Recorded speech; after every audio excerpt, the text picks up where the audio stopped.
Estimados estudiantes, les doy la más cordial bienvenida a nuestra tercera y última sección de nuestra primera unidad de este diplomado sobre acceso a la justicia. En este caso vamos a trabajar a partir del texto de Víctor Abramovich, que analiza la evolución del sistema interamericano de derechos humanos, la relación que ha tenido, el impacto, la influencia, las tensiones, los avances, retrocesos en un proceso que no es lineal a lo largo de su historia, ¿no? Y por lo tanto, la tesis de Abramovich se centra en cómo ha habido una evolución de las violaciones sistemáticas a los patrones estructurales, que es el título de esta lectura. En este texto, Víctor Abramovich nos habla, por una parte, de la evolución histórica del papel que ha tenido el sistema interamericano de protección de derechos humanos, particularmente en la primera etapa, donde encuentra o enfrenta el desafío de los regímenes autoritarios de carácter cívico-militar, las dictaduras en el Cono Sur y algunos otros países también con prácticas autoritarias, aunque formalmente democráticos, ¿no? Es una primera etapa histórica del sistema interamericano donde hay claramente pues un papel central, digamos, en la protección de los derechos, en la denuncia internacional, en visibilizar ante la comunidad internacional las situaciones que sucedían en América Latina. Y posteriormente la agenda ha ido evolucionando también en función de los contextos, de las situaciones específicas. Hay un avance cada vez más significativo hacia el abordaje de los derechos de ciertos grupos, considerando estas desventajas históricas de las que hemos venido conversando, jurisprudencia relativa a la protección diferenciada de los derechos de las mujeres, en materia de prevención de la violencia, de garantías de igualdad, de medidas afirmativas y de una serie de elementos que son necesarios también para garantizar de manera adecuada los derechos de las mujeres que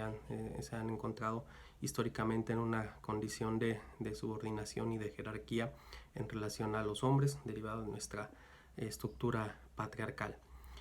También expresiones o sentencias que tienden a proteger derechos en específico, por ejemplo, de niñas y niños, de pueblos y comunidades indígenas, de comunidades afrodescendientes, y que muchas de estas se enmarcan también en situaciones de carácter económico. Muchas en algunos casos sí por conflicto armado, pero también en el análisis que hay sobre el derecho al territorio en relación a actividades económicas o empresariales,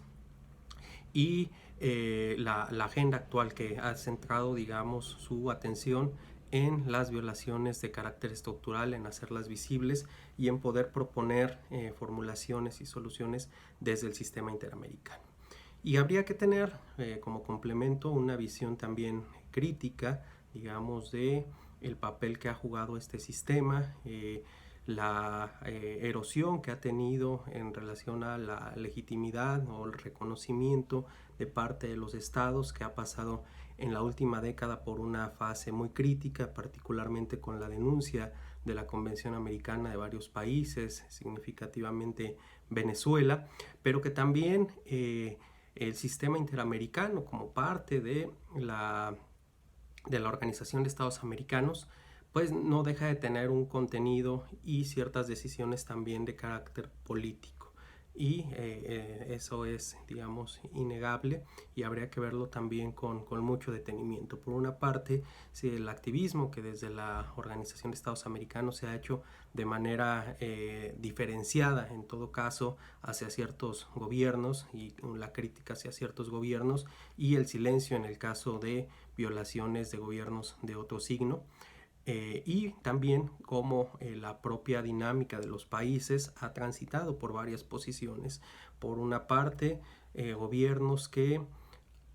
plantean o que asumen que teniendo cierto control, sobre todo de carácter económico, digamos, por la asistencia o el financiamiento al sistema, pueden tener una especie de influencia en el mismo. mientras que otros estados han optado por una confrontación y una descalificación abierta hacia el sistema interamericano, hacia la Comisión, hacia la Corte Interamericana, y eso pues ha generado tensiones en el máximo órgano de protección de los derechos a nivel regional en nuestro caso. Y con la denuncia de varios países de la Convención Americana, pues se ha cuestionado también la legitimidad que tiene el sistema interamericano. Es un momento particularmente crítico. En los últimos años la Comisión, la Corte han denunciado la falta de condiciones económicas, particularmente para la subsistencia del sistema. Y recordemos también que desde una dimensión interna,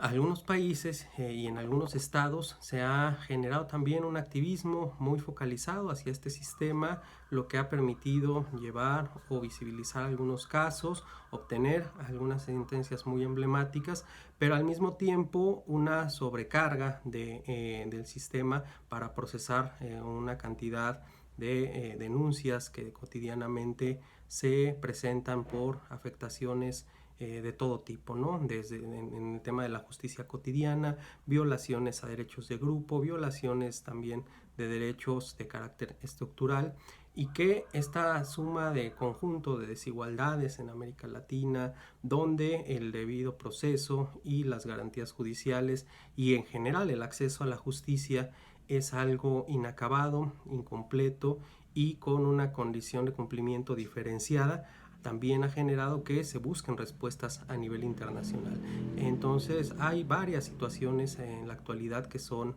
necesarias reflexionar. Por una parte, la condición de legitimidad que tiene el sistema interamericano, la adhesión o no de los países, el cumplimiento de sus determinaciones en el marco de las obligaciones internacionales, o una posición crítica y antagónica hacia el propio sistema,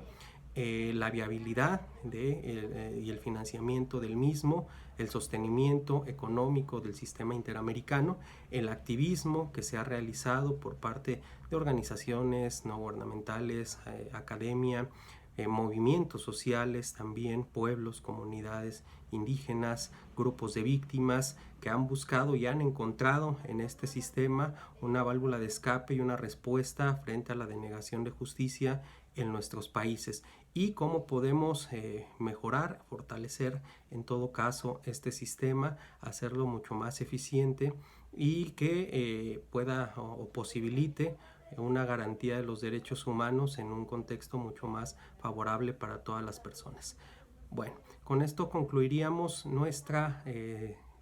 unidad. Quiero darles las gracias por el acompañamiento que hemos tenido durante este mes, un mes particularmente crítico por las condiciones que hay a nivel global derivados de la pandemia, pero que nos ha permitido también encontrar otros espacios, otras formas de comunicación, de aprendizaje, de diálogo, y ha sido un gusto poder platicar, conversar, caminar y ser enriquecido también con sus intervenciones y participaciones. Muchas gracias.